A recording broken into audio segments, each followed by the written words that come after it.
se me olvide. Y entonces damos inicio a esta clase, como les decía hace algún momento atrás.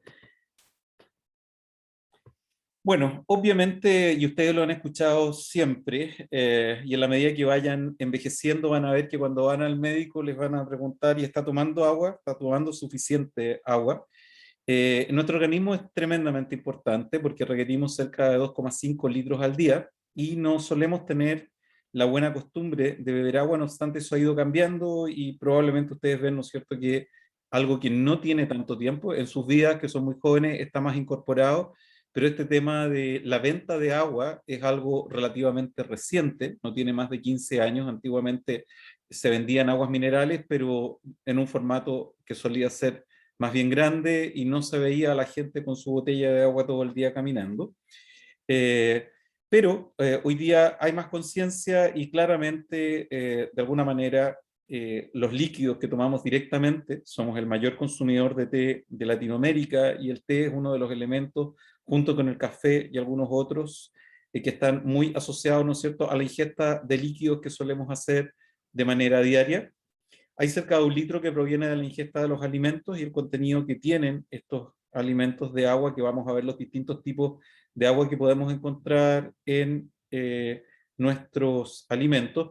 Y hay cerca de 200 ml, 0,2 litros, ¿no es cierto?, que se producen como producto de oxidación de distintos nutrientes, y eso ustedes en bioquímica habrán visto que hay ciertos procesos, ¿no es cierto?, fisiológicos que generan la aparición de agua como parte de las reacciones. Así que es un elemento muy importante para nosotros y obviamente entendemos que vamos a ir de menos a más, pero cuando vamos de menos a más entendemos que los huesos pueden tener una baja concentración de agua, cerca de un 20% aproximadamente, y los dientes todavía más baja, cerca de un 10%. Pero si vamos poco a poco aumentando, en estos tiempos de COVID, los pulmones son muy importantes, ¿no es cierto?, en el nivel de agua que presentan, y obviamente el cerebro también, y por lo tanto la deshidratación que nos puede afectar en algún momento por alguna enfermedad en particular, puede ir afectando nuestra salud y va a ir afectando órganos como pueden ser, por ejemplo, los riñones, el hígado y el cerebro. Así que es tremendamente importante. Ahora, lo que nos convoca en este curso está asociado fundamentalmente entonces al agua de las materias primas que vamos a utilizar, y en este contexto hay muchas materias primas de origen vegetal y también animal que vamos a ir viendo en la asignatura y que entendemos, ¿no es cierto?, tienen niveles muy, muy altos de agua. Aquí tenemos algunos vegetales y si nos vamos a un elemento que suele estar presente en nuestras mesas habitualmente, ya sea directamente como leche o como mantequilla, como yogurt o como queso, vamos a ver que efectivamente también el agua, en el caso de la leche, puede alcanzar cerca del 87% y todo lo que son materias sólidas va a ser la diferencia, y en esas materias sólidas vamos a encontrar elementos que van a ser muy importantes para, por ejemplo, la elaboración de los quesos, como son las proteínas que están presentes, especialmente las caseínas, y también las grasas que tiene la leche, que pueden ser parte, ¿no es cierto?, de lo que va a ser constitutivo de un yogur o también de la mantequilla. Por lo tanto, el agua pasa a ser un elemento muy importante y nos va a permitir la modificación de los niveles de agua que estén presentes en esos alimentos, generar ciertos procesos agroindustriales que permiten, ¿no es cierto?, la elaboración de otros alimentos distintos. Ahora, de forma intuitiva, ustedes saben que el agua también está muy relacionada con el desarrollo o no de ciertos microorganismos que pueden ser detrimentales para a la hora de pensar en la preservación de los alimentos. Eso en alimentos no procesados lo vemos habitualmente en nuestra frutera, y aquí hay 3 buenos ejemplos de lo que nos suele ocurrir con las frutillas, ¿no es cierto?, que las dejamos un poco de tiempo y aparecen complejos de hongos y podemos tener botritis, o en el caso de los tomates, botritis y penicillium, y en las uvas también vemos, ¿no es cierto?, situaciones similares.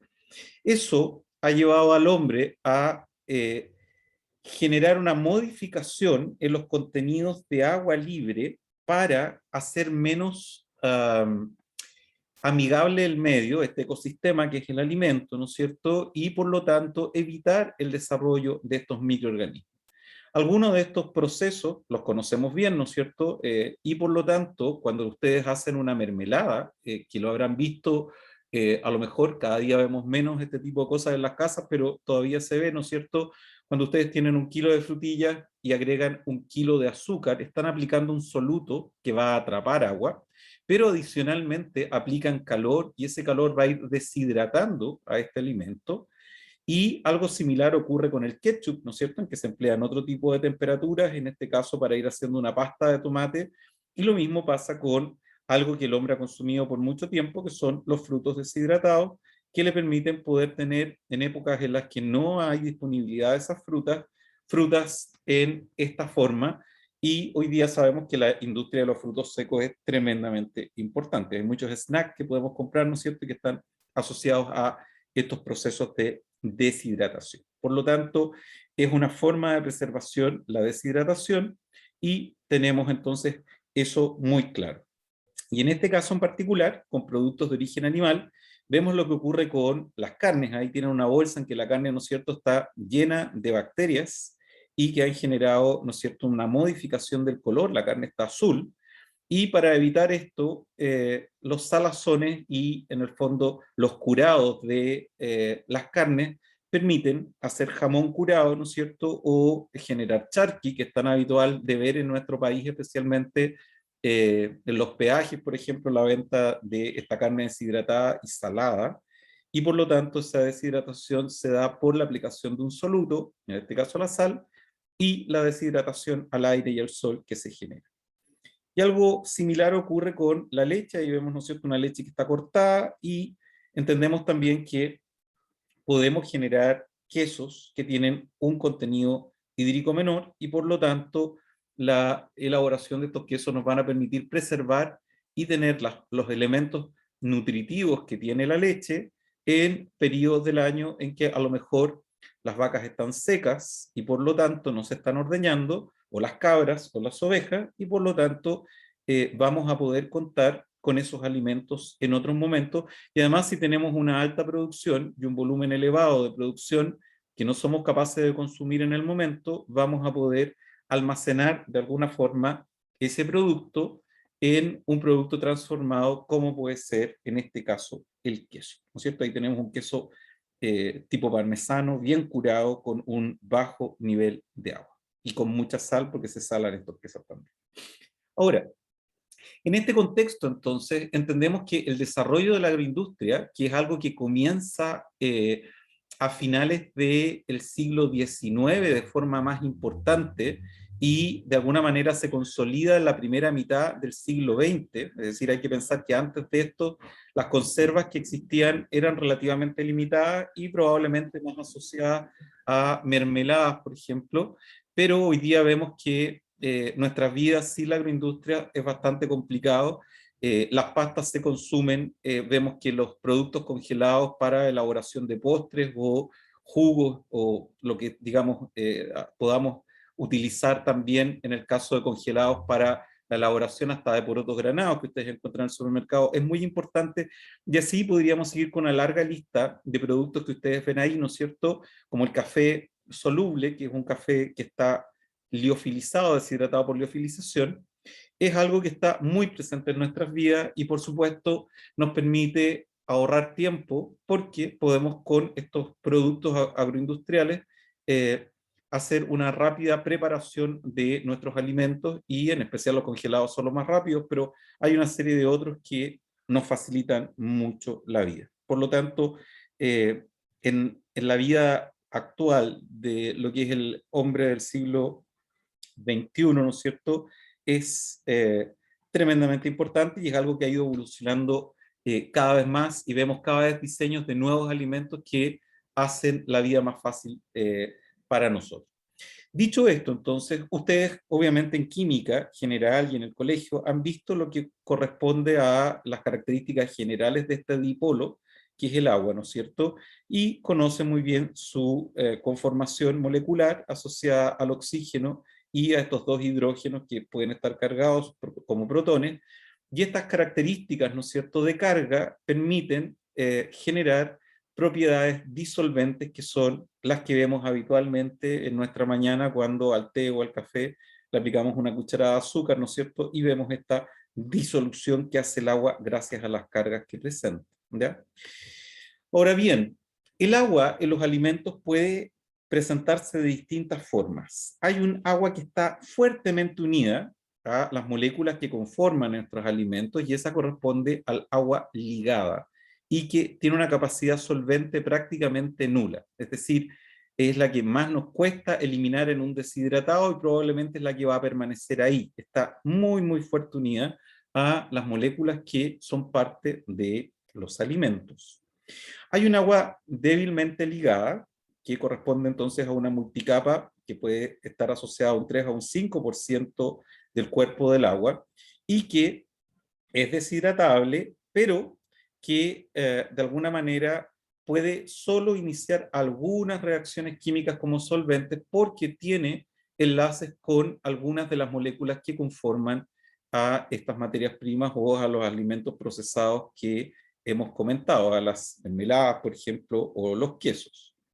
Y finalmente está el agua libre, que se une por fuerzas de capilaridad entre moléculas de agua, ¿no es cierto?, que se va a ver influenciada por el nivel de sales que estén presentes y el pH del medio, y que es el agua que es congelable y que nos permite, por lo tanto, preservar alimentos, ¿no es cierto?, congelados y que de alguna forma va a tener también, dado que no está ligada, una alta capacidad como solvente, ocupando en alimentos frescos del 95 al 96% del agua total. ¿Ya? Aquí tenemos un esquema entonces de estas multicapas y de lo que acabo de comentar, y por lo tanto, de forma intuitiva podemos comprender que esta última agua, ¿no es cierto?, el agua libre, y en menor medida el agua débilmente ligada, van a estar muy asociadas a la posibilidad o no de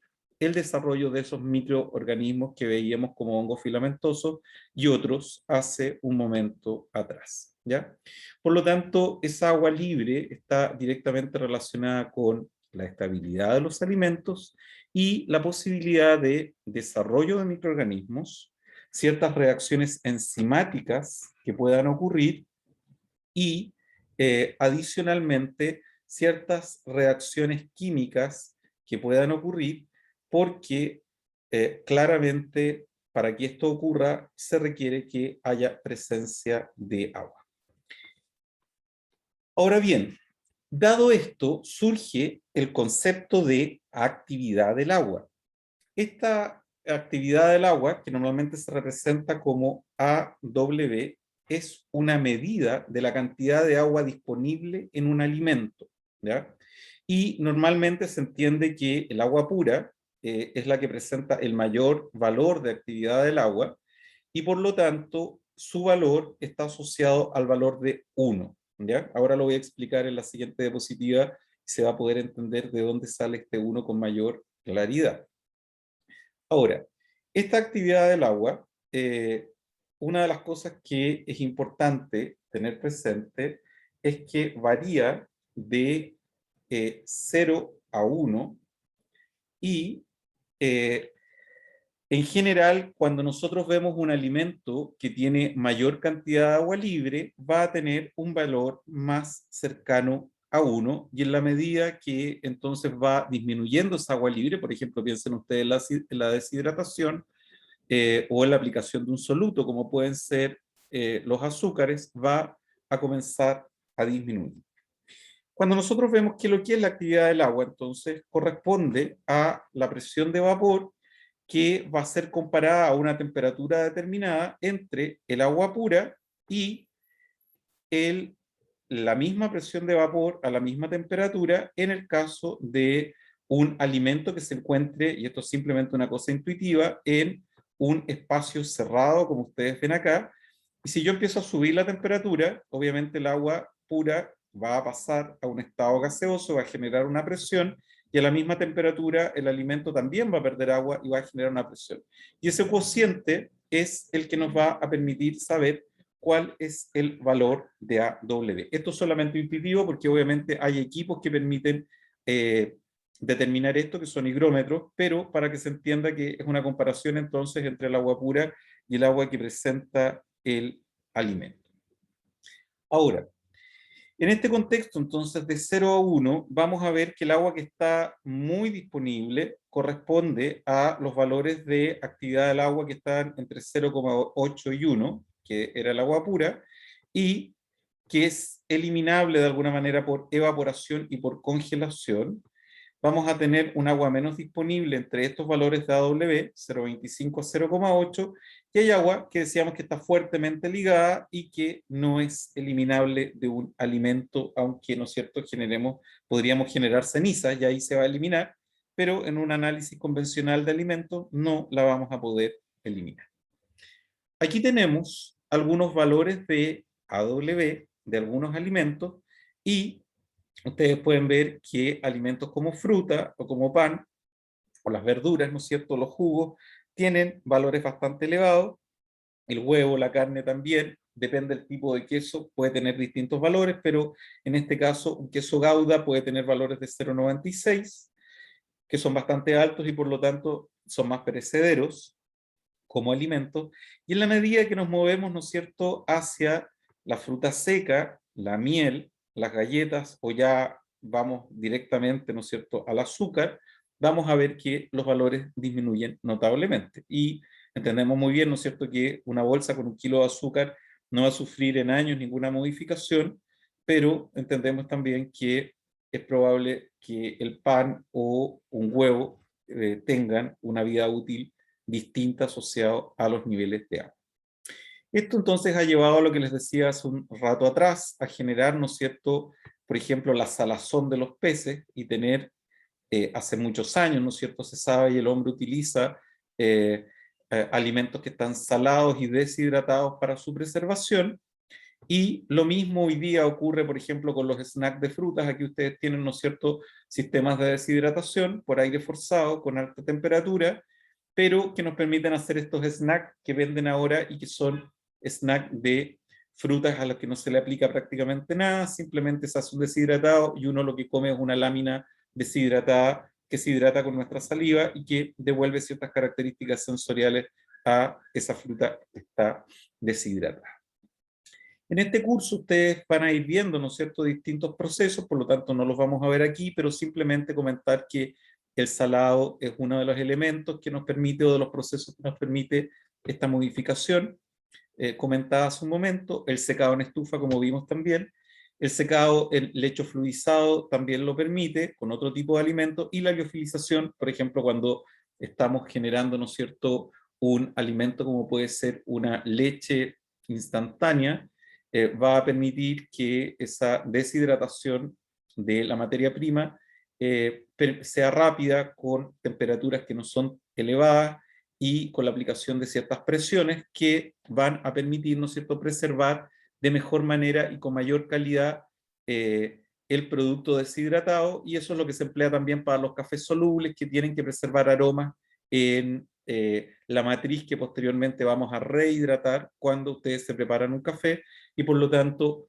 las distintas técnicas agroindustriales que se emplean van a estar muy asociadas a el tipo de producto que queramos obtener finalmente. Y como les digo, van a ir viendo estas tecnologías en la medida que pasen en este curso distintos temas.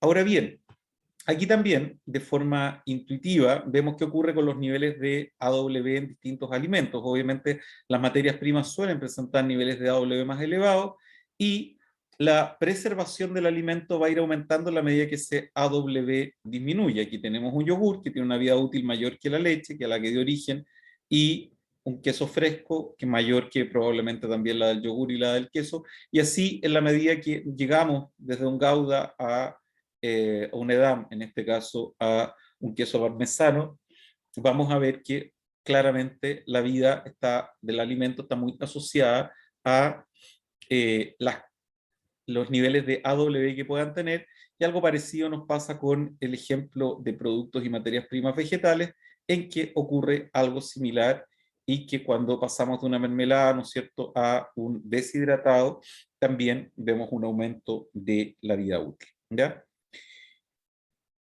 Ahora bien, ¿todos los microorganismos tienen los mismos requerimientos de AW? Claramente no. Nosotros hablamos hace un momento de microorganismos, de reacciones enzimáticas y de reacciones químicas. Y en esta figura podemos observar entonces que efectivamente, si nosotros nos vamos a valores cercanos a 1 en el AW, vamos a ver que las bacterias son las que tienen mayor requerimiento de actividad de agua, seguida de las levaduras, y los hongos tienen valores más bajos, cercanos a 0,82 y menores, inclusive partiendo de 0,6.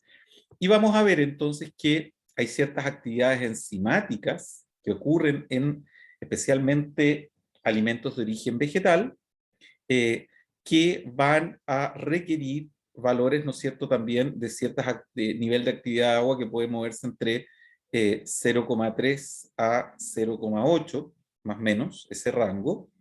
El pardeamiento no enzimático, que lo vamos a ver al final de esta clase, tiene valores menores, y con los lípidos y el enranciamiento, que es algo que solemos ver, ¿no es cierto?, en algunos alimentos como las nueces o el aceite de oliva, vamos a ver que puede ocurrir con valores elevados de actividad del agua, y también puede darse con valores bajos de actividad de agua, ¿ya? Y este último caso corresponde, por ejemplo, a las nueces o a el maní. ¿Cuántas veces ustedes no han abierto un paquete de algún alimento que tenga una baja actividad del agua y que esté rancio? Maní rancio o nueces, ¿no es cierto?, que a veces están rancias también, y no obstante tienen un bajo nivel de actividad de agua. Eso ocurre porque las lipoxigenasas que oxidan los lípidos, enrancian estos alimentos, tienen como capacidad el poder actuar también en niveles bajos de actividad del agua, ¿ya? Entonces, esto es importante tenerlo en mente. Obviamente los microorganismos que veíamos hace un rato atrás, no todos tienen entonces la misma posibilidad de desarrollarse, y esto que es muy habitual, ¿no es cierto?, el moho en la superficie de la mermelada, sabemos además que ocurre de manera puntual porque ocurre liberación de agua libre en las superficies de las mermeladas, es decir, en la medida que pasa el tiempo, esas mermeladas, el agua va eh, dejando de estar unida a algunos solutos de la mermelada, y por lo tanto eso permite que una espora de un hongo se pueda desarrollar, o que pueda haber el desarrollo de una levadura. Acá vemos, ¿no es cierto?, levaduras que están ahí gemando y que están generando un nuevo individuo en esta fotografía de microscopía electrónica, ¿ya? Obviamente cualquiera de estos microorganismos, para poder desarrollarse entonces, lo que requiere es una humedad suficiente, un contenido de agua y obviamente nutrientes. Aquí aparece como comida, pero nutrientes que les permitan, igual que en los medios de cultivo que ustedes habrán visto en algunos ramos de, supongo, microbiología general, o que les habrán comentado en algún ramo de patología, cuando necesitamos ver qué es lo que ocurre y hacer un cultivo de microorganismos, sabemos que esos medios de cultivo son específicos para cada uno de los grupos microbianos y para uno de los grupos bacterianos, por ejemplo, y por lo tanto eso nos permite hacer que crezcan unos u otros cuando los queremos separar. Pasa algo similar con las bacterias, que algunas tienen algunos requerimientos, mayores niveles de proteína, por ejemplo, o de lípidos o de azúcar respecto a otras, y obviamente se van a desarrollar unas sobre otras, y también el pH va a ser un factor que va a generar el que algunas puedan desarrollarse de mejor manera que otras en los alimentos, ¿ya? Aquí hay algunos alimentos, obviamente no se los tienen que aprender, es simplemente para que los podamos comentar, porque algunos de estos a ustedes les sonarán, ¿no es cierto? Alimentos que de alguna manera tienen AW entre 1 y 95, como la carne, las verduras, en fin, el pescado, la leche, y ahí podemos encontrar, ¿no es cierto?, algunas pseudomonas, Escherichia, Bacillus, y podemos, al disminuir estos valores, ¿no es cierto?, encontrarnos salmonela. No obstante, si viéramos el huevo, que tiene un valor elevado también, ¿no es cierto?, cercano a 0,95, podemos ver que puede estar presente, lo mismo que los lactobacillus en algunos alimentos, los clostridium en el caso de los enlatados, que generan toxinas, como el Clostridium botulino, que genera la toxina botulínica, que es causante de muerte. Por lo tanto, vemos entonces que los distintos grupos se pueden ir desarrollando dependiendo de los niveles de AW, y bueno, ahí tenemos a Cándida, que es una levadura, ¿no es cierto? Y que por lo tanto se puede desarrollar y por lo tanto estropear algunos de los alimentos que solemos consumir. Además de las técnicas mencionadas anteriormente en temas de deshidratación, hay otros procesos que también nos permiten conservar los alimentos y que, como digo, los van a ver en esta asignatura, como la cocción, la esterilización, la concentración, que por ejemplo se hace con una mermelada, la deshidratación y la congelación, que en este último caso también lo que hace es disminuir la actividad del agua, del alimento, y por lo tanto, al pasar de un estado líquido a un estado sólido, se genera una disminución entonces de esa actividad. Ahora, ¿cuál es la relación entre el contenido de humedad del agua y el AW? Que es la actividad del agua propiamente tal. En general, el contenido de agua no tiene una relación directa, y vamos a ver que en la medida que vamos aumentando el contenido de humedad de un alimento, vamos a llegar a un punto en que, aunque sigamos aumentando el contenido de humedad, la actividad del agua se va a mantener en un valor máximo de 1. ¿Ya?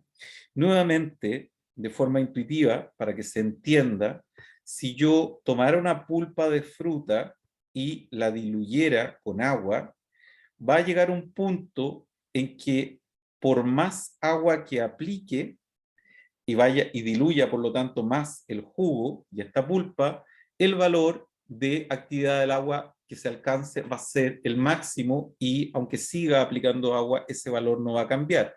Lo que va a cambiar va a ser el contenido de agua, que va a estar presente, ¿no es cierto?, en ese jugo que va a estar más diluido, pero el valor de actividad de agua va a ser el máximo que se puede alcanzar, que en este caso es 1. ¿Ya?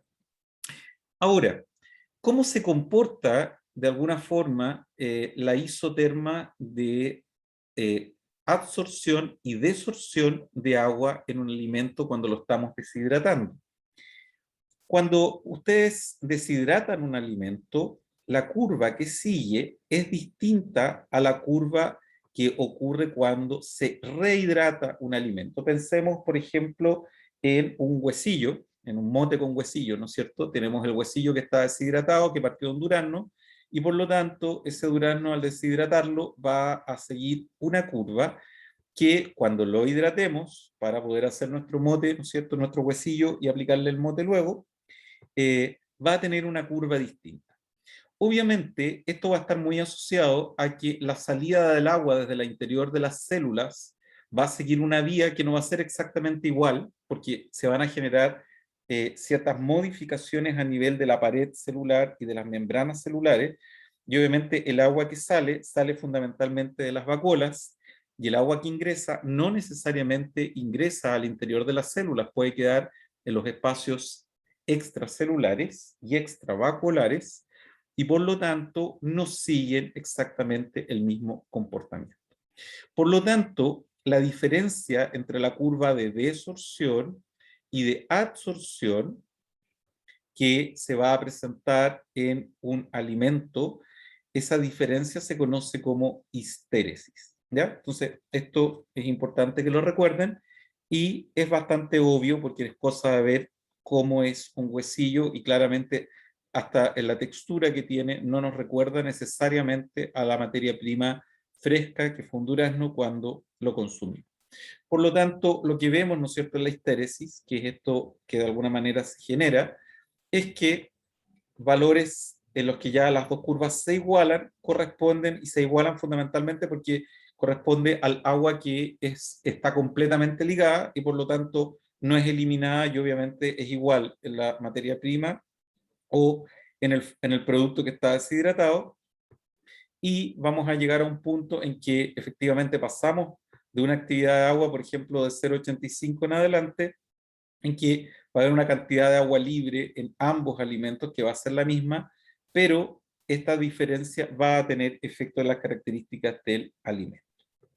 Ahora, ¿qué ocurre con la temperatura? Aquí ustedes tienen el contenido de humedad versus la actividad del agua, y podemos ver que, por ejemplo, si esto fuera un 40% de humedad, ¿ya? Para que nos hagamos una idea, por ejemplo, cuando ustedes tienen un producto, una hoja de té, ¿ya? Una bolsita de té que está deshidratada, esas son hojitas deshidratadas, ¿no es cierto? O un agua de hierbas, ¿no es cierto? Una bolsita con hierbas, como puede ser el boldo. Los niveles de humedad que pueden tener pueden ir del 10 al 14%, ¿ya? Para que entendamos. Entonces, si nosotros tuviéramos un producto que tiene más que eso está muy deshidratado, que tuviera 40% de humedad, ¿ya?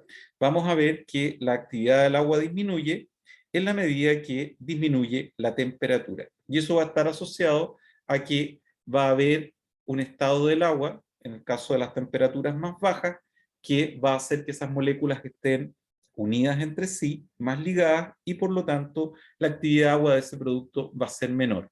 Y eso es lo que explica el por qué preservamos a los alimentos refrigerados y disminuimos su actividad del agua, pero además también, y esto es un concepto que no está aquí en esta diapositiva, pero se lo recuerdo, disminuimos en el caso de las frutas la eh, actividad respiratoria, ¿no es cierto?, de las células, cosa que no ocurre con las carnes, por ejemplo, y por eso las carnes le bajamos la actividad del agua llevándolas al refrigerador, que normalmente tiene aproximadamente 4 o 5 grados, ¿no es cierto? Y si estamos en la parte del congelador está a menos 18, menos 20, que ahí estamos congelando el producto completo, pero cuando refrigeramos solamente estamos bajando la actividad del agua, en ese caso no tenemos procesos de respiración, porque las células de la carne están muertas, a diferencia de lo que pasa con una fruta en que sí podríamos tener, ¿no es cierto?, células vivas.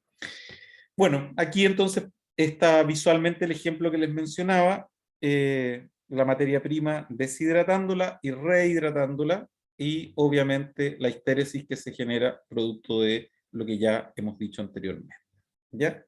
Entonces, es muy importante la actividad del agua y entender qué es lo que ocurre con el desarrollo de microorganismos, con las actividades enzimáticas y no enzimáticas que podamos observar, y también con cómo se pueden ir modificando los elementos nutricionales de los alimentos y que van a estar muy asociados a microorganismos por una parte, pero también a las enzimas que puedan generar deterioro. ¿Ya?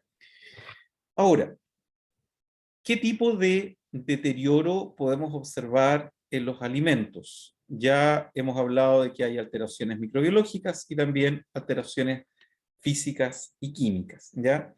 En general, los microorganismos, como ustedes van a ver en este curso, pueden ser tremendamente positivos y los empleamos en muchos procesos fermentativos, es decir, cuando elaboramos cerveza, por ejemplo, o un yogur, en este caso con un lactobacillus, vamos a estar efectivamente usando a estas herramientas biotecnológicas que son los microorganismos para la producción de alimentos que sean distintos a las materias primas. Por lo tanto, no hay que pensar en los microorganismos como siempre actores deleterios que vayan a estropear el alimento, sino que los usamos en muchos procesos y son tremendamente importantes para la obtención de nuevos alimentos.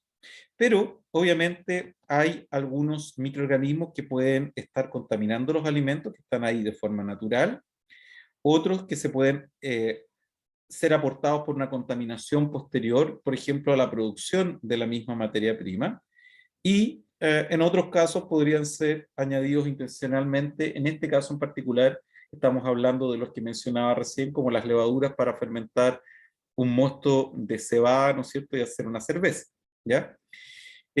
Pero en el caso de los que puedan estar en forma natural y que podrían ser también aquellos que están contaminando, vamos a ver que nos pueden generar un deterioro en el alimento, pero que también, y están en rojo acá, pueden generar toxinas microbianas que pueden ser muy dañinas para nuestra salud.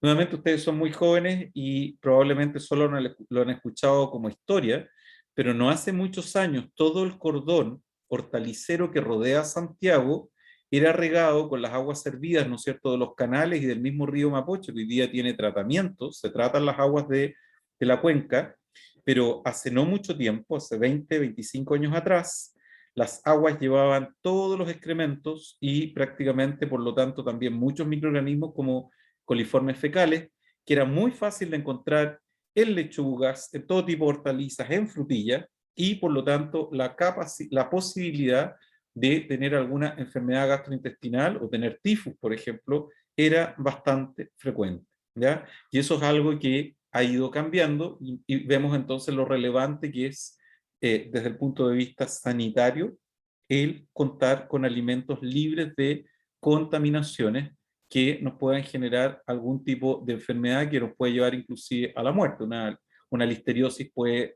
generar, asociada, digamos, a una contaminación en frutas, por ejemplo, la muerte de las personas que se ven afectadas por esto, ¿ya? ¿Cuáles son los principales sustratos de alteración de los alimentos? Fundamentalmente hidratos de carbono, proteínas y lípidos. Y lo que vamos a ver es que dependiendo del microorganismo, vamos a ver distintos tipos de alteraciones. Es así como aquí ustedes tienen algunos ejemplos que les toca ver en su refrigerador a veces, ¿no es cierto? Por ejemplo, el limo en las carnes, de repente alguna carne que está pasada o que inclusive uno la compra en el supermercado, saca el plástico y aparece un limo arriba, ¿no es cierto? Es generado por pseudomonas. Las turbideces que pueden tener algunos vinos, bacterias u otras bebidas como la sidra, muy asociadas a ciertas bacterias lácticas y levaduras. Y así podemos ver, ¿no es cierto?, una serie de cosas que nos resultan muy comunes y que son partes de la realidad que vemos en nuestras cocinas o a veces en los supermercados. Por lo tanto, microorganismos alterantes, cuidado con ellos, no solo por el desarrollo de esos microorganismos, sino que por las toxinas que pueden generar y que quedan en los alimentos, y en algunas ocasiones estas toxinas son termorresistentes y por lo tanto el calentamiento o la cocción no las elimina y eso puede pasar a un alimento que se procesa, ¿ya? Alteraciones físicas y químicas van a estar asociadas a pardeamientos enzimáticos, no enzimáticos y a la oxidación de los lípidos. En el caso del pardeamiento enzimático, es un pardeamiento que solemos ver con bastante frecuencia y aquí hay dos ejemplos que son muy habituales en nuestra vida como chilenos, ¿no es cierto?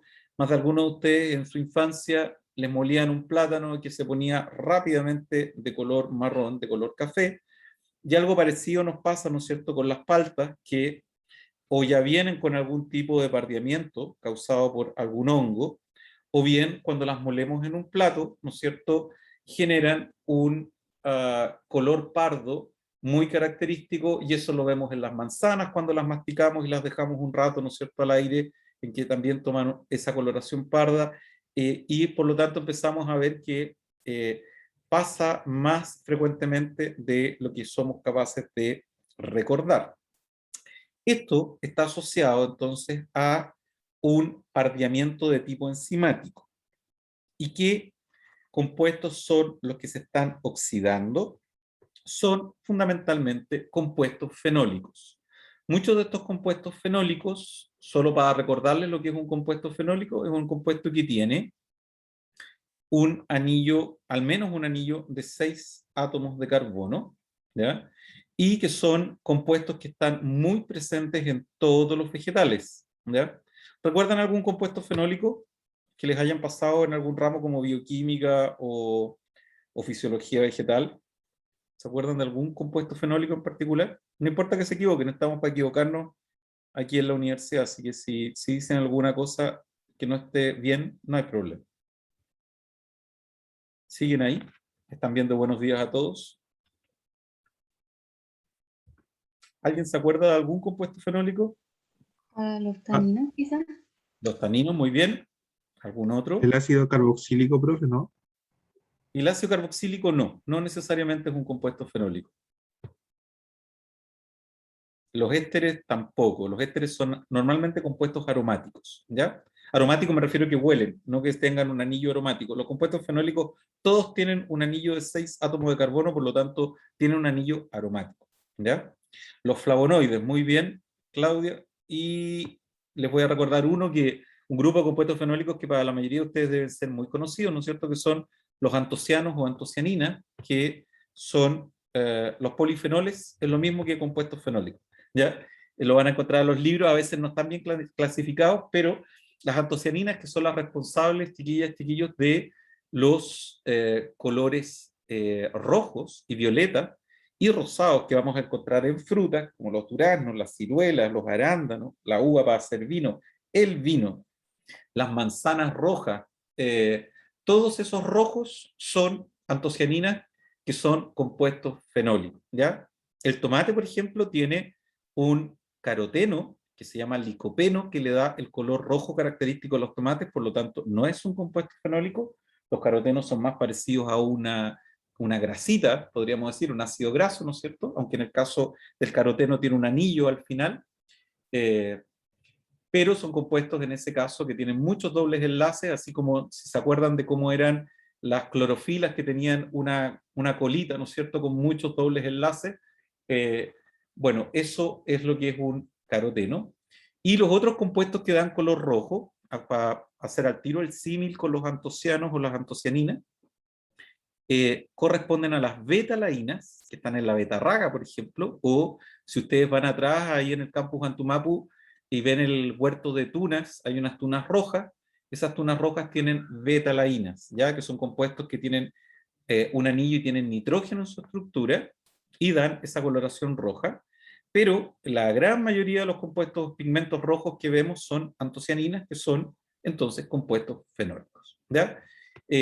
Hay un grupo muy, muy amplio de estos compuestos, pero hay un grupo de los compuestos fenólicos que son los más chiquititos, los más simples, que se conocen como ácidos fenólicos, y esos ácidos fenólicos son los primeros en oxidarse, y por lo tanto son un dolor de cabeza en la agroindustria, porque claramente las enzimas ¿se acuerdan de cómo se llaman las enzimas que oxidan a los compuestos fenólicos? ¿Cómo se llamarán? La polifenoloxidasa. Muy bien, Samuel. Las polifenoloxidasas. Entonces, las polifenoloxidasas son las enzimas que entonces van a generar este tipo de situaciones. Y por eso, por ejemplo, las papas cuando se oxidan, ustedes ven que uno pela papas, ¿no es cierto? Y también tienen una oxidación. Muchas veces se hacen procesos de escaldado, que es poner los tejidos vegetales en estas materias primas en agua caliente muy rápidamente para tratar de desactivar a las enzimas polifenoloxidasas.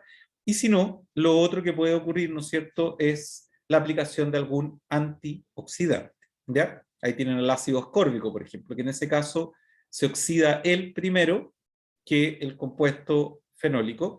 Y el problema que tenemos con muchos de estos alimentos, y ustedes lo ven en la Pronto Copec, ¿no es cierto?, cuando van a la zona donde está el ketchup, la mayonesa y la palta, el desarrollo de esas paltas en pasta, en crema, costó mucho. A mí me tocó ver los inicios de eso en la Católica Valparaíso, en que eran incomibles todas esas pastas, porque dada la oxidación había que agregar, que se agregan todavía, ¿no es cierto?, antioxidantes artificiales que modificaban sensorialmente a estas pastas y las dejaban o muy ácidas o muy amargas o con unos sabores a remedio que eran poco recomendables entonces para su consumo. Por lo tanto, estos procesos los vemos normalmente mucho en nuestra profesión.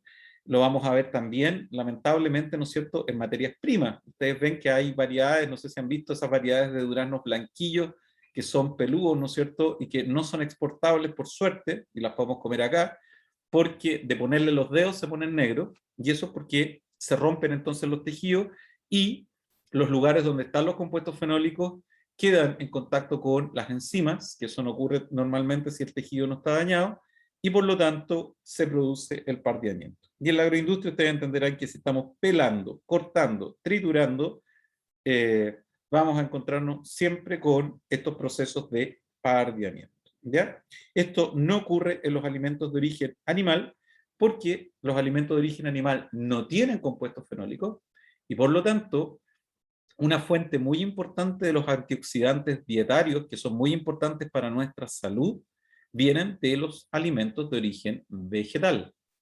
Por eso es tan importante entonces el consumo de distintos tipos de vegetales, porque no todos los vegetales tienen los mismos tipos de compuestos fenólicos, ¿ya? Entonces eso también es importante recordarlo. Un ejemplo muy básico.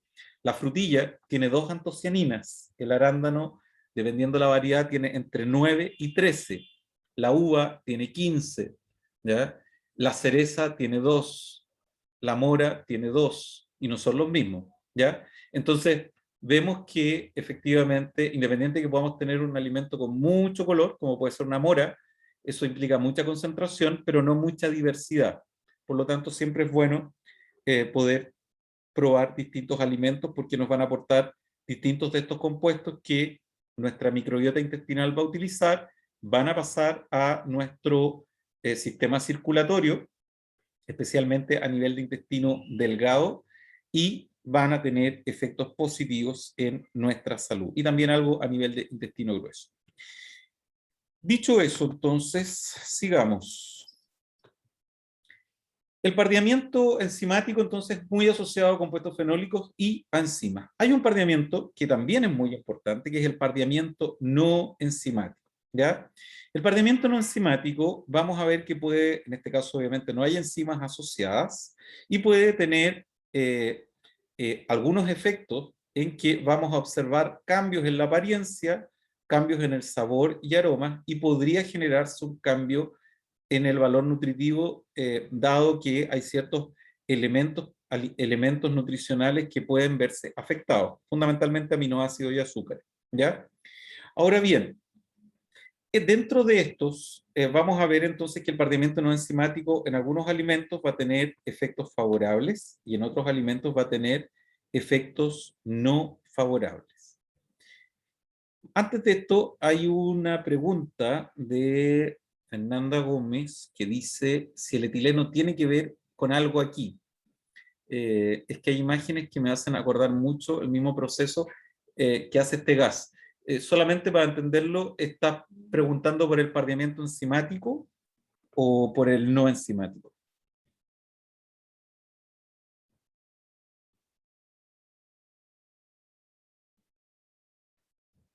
Porque por el pardeamiento enzimático. Ya, no, recuerden ustedes que el etileno, ¿no es cierto?, de alguna manera regula procesos respiratorios asociados a la maduración, por ejemplo, eh, y no necesariamente va a tener un efecto directo sobre los procesos de pardeamiento enzimático, ¿ya? Los procesos de pardeamiento enzimático están asociados fundamentalmente a la interacción en el medio de compuestos fenólicos y las enzimas que los oxidan. En el caso del etileno, puede tener en algunos frutos, en los frutos climactéricos, un efecto en los procesos de maduración y ejemplos muy similares, ¿no es cierto?, a esto o que en el fondo nos sirven son las 2 fotografías que vimos hace un momento. El plátano y la palta son frutos que siguen madurando en nuestras fruteras y en que el etileno sí tiene una responsabilidad asociada a procesos de maduración, pero no necesariamente de pardeamiento, ¿ya? Los cítricos, por otro lado, son frutos que son no climatéricos y que no maduran en nuestras fruteras, se deshidratan nomás y luego se pudren, o se secan, como las mandarinas que se empiezan a secar, pero es raro que les entre un hongo. Y en ese caso no hay etileno y tampoco tiene que ver con pardeamiento. Por lo tanto, no necesariamente está asociado a eso. Vámonos al pardeamiento no enzimático. Estamos por terminar, ¿ya? El pardeamiento no enzimático corresponde entonces a ciertas reacciones que van a ocurrir entre ciertas moléculas que están presentes en los alimentos y que pueden estar favorecidas por condiciones del ambiente, como por ejemplo puede ser la temperatura y en algunos casos el pH, ¿ya? Pero especialmente la temperatura. El pardeamiento no enzimático puede tener efectos favorables o desfavorables. Anteriormente se me olvidó comentar en el enzimático perdón, un ejemplo, por ejemplo, de un efecto favorable del enzimático es cuando nosotros cosechamos las hojas del té y hacemos que los taninos del té, que son compuestos fenólicos, se oxiden durante procesos además fermentativos, que hacen que esas hojas que eran verdes se tornen pardas. Y eso va a generar una modificación en las características sensoriales que va a aportar esa hoja que además luego se deshidrata. Por lo tanto, ahí hay un ejemplo de pardeamiento enzimático positivo. Pero en el caso del no enzimático, que estamos acá, entonces vamos a ver que hay en algunos casos efectos favorables y otros desfavorables, y los mecanismos que están asociados al pardeamiento no enzimático se conocen fundamentalmente como la reacción de Maillard, que la vamos a comentar a continuación, la caramelización y también la degradación que puede sufrir el ácido ascórbico, que está de forma natural en los alimentos o que puede ser añadido como un antioxidante, ¿ya? En el caso del pardeamiento no enzimático, suelen haber reacciones entre azúcares, glúcidos y aminoácidos. Entonces, normalmente lo que vamos a ver es que este tipo de pardeamiento se presenta tanto en procesos tecnológicos durante la elaboración de una industrialización de una materia prima y elaboración de un alimento, o durante el almacenaje.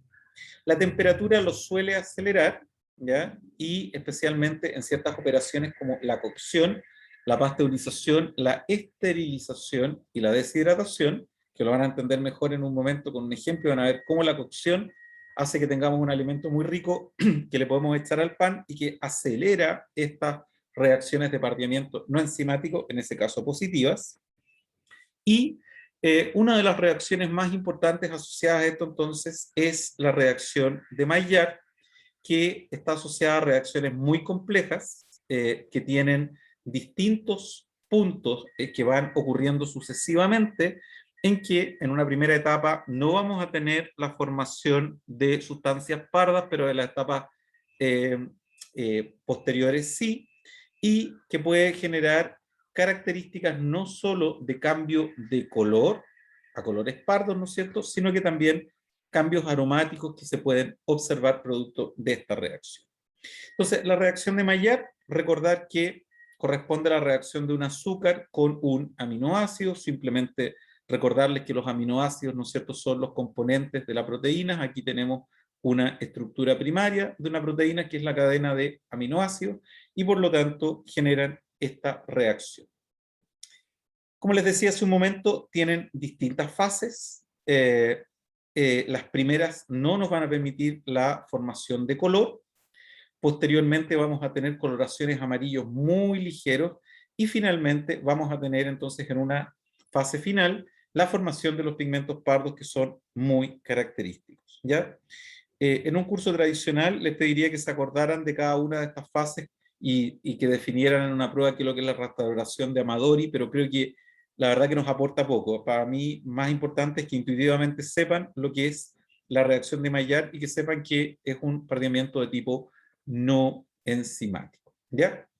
Entonces, aquí están esas reacciones que comentaba hace un momento y que de alguna forma van a estar asociadas a ese proceso, ¿ya? ¿Qué factores influyen en la reacción de Maillard? El tipo de azúcar, el tipo de hidrato de carbono, el tipo de aminoácido o proteína, pero normalmente son los aminoácidos, la concentración de los sustratos que estén presentes en el medio, el tiempo y la temperatura de cocción, el pH, ahí el corrector me puso la P en mayúscula, debería estar en minúscula, la presencia de algunos inhibidores, por ejemplo, antioxidantes, y la actividad de agua que tenga el alimento que estamos usando, ¿ya? Ahora, dado que es una reacción que ocurre fundamentalmente entre azúcares y aminoácidos, vamos a ver que las pentosas y las hexosas no necesariamente todas funcionan exactamente igual, lo mismo que algunos disacáridos, ¿ya? Por lo tanto, la ribosa dentro de las pentosas es bastante reactiva. En general, la glucosa y la fructosa son menos reactivas que las pentosas. Y por último, en menor medida, hay ciertos disacáridos reductores que también participan en estos procesos y que pueden tener algunos efectos, ¿no es cierto?, de reacciones de Maillard. ¿Dónde vamos a ver esto? Aquí nos habla de la maltosa. La maltosa está en la malta, ¿no es cierto?, que es parte del proceso de elaboración de cerveza, y por lo tanto, en el tostado de algunos granos podemos ver la formación de compuestos de Maillard que van a dar el color pardo característico a algunos tipos de cervezas que se elaboran con maltas, ¿no es cierto?, que son más tostadas y que es algo positivo y que también van a generar ciertas sustancias aromáticas que van a ser muy características de esa cerveza, ¿ya? Y en las lactosas vamos a ver algo similar en un ejemplo que les voy a mostrar a continuación. En el caso de los aminoácidos, también cambian dependiendo de la estructura. Ustedes recordarán, ¿no es cierto?, que hay estructuras de aminoácidos que tienen anillos, como la metionina o el triptófano, algunos que tienen azufre en su estructura, y así sucesivamente, ¿ya? Por lo tanto, no todos los aminoácidos se comportan igual, y en primer lugar, la lisina es un aminoácido que va a ser muy activo en este tipo de reacciones, y luego hay otros aminoácidos básicos como la arginina y la histidina, y también algunos aminoácidos como aquellos que tienen anillos, como el triptófano o la metionina, o que tienen azufre como la cisteína, y también aminoácidos como la treonina, ¿ya? Partimiento no enzimático. ¿Se acuerdan que les decía la lactosa? Bueno, acá hay un ejemplo que todos conocemos. Cuando ustedes ponen 1 litro de leche y 1 kilo de azúcar, tienen las proteínas de la leche, pero además tienen los aminoácidos que se van generando por el calor y empiezan a mover y mover y mover con una cuchara de palo. Lo que terminan teniendo es el manjar que inicialmente parte como un producto incoloro y que producto de las reacciones de Maillard, poquito a poco va tomando su color característico, ¿ya? Algo similar ocurre con ciertos productos que tienen tostado, las papas fritas o el pan tostado, el caramelo típico, ¿no es cierto? Cuando ustedes hacen en baño María, ¿no es cierto?, un flan en la casa, me imagino que lo harán todos los domingos, y saben que o le ponen el caramelo al fondo, a la fuente, o podrían caramelizar directamente producto de el poner esto en calor, y se va a ir generando entonces esta modificación. Y algo que se viene para el 18, ¿no es cierto?, y que es muy habitual, que son los procesos eh, de cocción de la carne en una parrilla, y que también van a generar las reacciones de Maillard que le dan el aroma característico a la carne, y el cambio de coloración es un cambio entonces de tipo de reacción de Maillard asociado a azúcares que están presentes en la carne y algunos aminoácidos. Así que aquí tienen algunos ejemplos entonces. Ahora, uno de los aspectos que puede ocurrir es que se puedan formar compuestos volátiles desagradables, y eso puede estar asociado a el enranciamiento, la oxidación de algunos lípidos, porque hay enzimas como la lipooxigenasas o las lipasas que puedan generar este tipo de reacciones en algunos alimentos que tienen procesos de reacción de Maillard, ¿ya? También hay ciertos metales como el cobre o el hierro que pueden acelerar la actividad de las enzimas y por lo tanto generar este tipo de procesos. Ahora, tanto para el pardeamiento enzimático como no enzimático existe la posibilidad de utilizar algunos antioxidantes, y en ese contexto, ¿no es cierto?, hay algunos que se han usado mucho en los alimentos, que son antioxidantes sintéticos como el BHA o el BHT. Cada vez se les mira con peores ojos porque en principio algunas de estas cosas podrían ser cancerígenas, y también hay antioxidantes naturales que tienen los mismos alimentos, y en este caso pensamos por ejemplo en el alimento rico en ácidos grasos como el aceite de oliva. La vitamina E o tocoferol, ¿no es cierto?, va a ser un antioxidante que va a estar ahí presente y que va a contribuir a evitar que ocurran estas oxidaciones. En el aceite de oliva también hay compuestos fenólicos, hay muchos ácidos fenólicos, hay oleuropeína, que es un compuesto que también está ahí, que le da un poquito el amargor, ¿no es cierto?, a el aceite, y que por lo tanto también tienen un efecto antioxidante, ¿ya? Ahora bien, Un punto que les mencionaba hace un rato atrás y que está en rojo acá es la oxidación de los lípidos que ocurre con bajos niveles de actividad del agua, ¿ya? Y decíamos entonces en ese momento que eso lo observamos muchas veces en alimentos como la nuez, pero también ocurre en el aceite de oliva, que estamos hablando, ¿no es cierto?, que ahí lo que hay son fundamentalmente grasas, ¿no es cierto? Estamos hablando de una grasa líquida, de ácidos grasos, y que por lo tanto el enranciamiento, y aquí vemos una fotografía, ¿no es cierto? La profesora María de la Luz Hurtado es especialista en aceite de oliva, ¿ya? Una de las más reconocidas del mundo. La vemos, entonces vemos que una de las cosas que se hace para poder caracterizar un aceite, que es muy importante, es el análisis sensorial, y el enranciamiento es uno de los aspectos, ¿no es cierto?, que se utiliza, es una de las cosas que de alguna manera descartan a un aceite y que muchas veces observamos, ¿no es cierto?, cuando ustedes van a un restaurante, no hay nada más triste que aplicar a una rica ensalada un aceite de oliva que está rancio y que estropea completamente a ese aceite. Y también en bajos niveles de oxígeno vamos a encontrar que puede ocurrir enranciamiento de las grasas de la carne y que también nos pasa, ¿no es cierto?, que de repente tenemos que botar una bandeja de carne que se nos pasó un par de días porque tiene un olor rancio que está más que asociado a veces a bacterias, a el enranciamiento de la grasa que tiene ese trozo de carne que estamos tirando a la basura, ¿ya? Por lo tanto, estos son aspectos que son importantes de considerar y la lipooxidación de los lípidos es muy importante. Y eso, en el fondo, es lo que les quería compartir esta mañana. No sé si tienen alguna duda y si no, hasta aquí llegamos con la clase. ¿Dudas, consultas? Si no, la profesora María Luz Hurtado los va a contactar porque probablemente vamos a tener una clase de proteínas que también va a durar unos 45 minutos, una hora, el día lunes por la tarde. Así que nos vamos a ver en ese momento. ¿Ya? Profesor, Dígame, Isaac. ¿sí? ¿Cuánto tardan en ranciarse un aceite de oliva?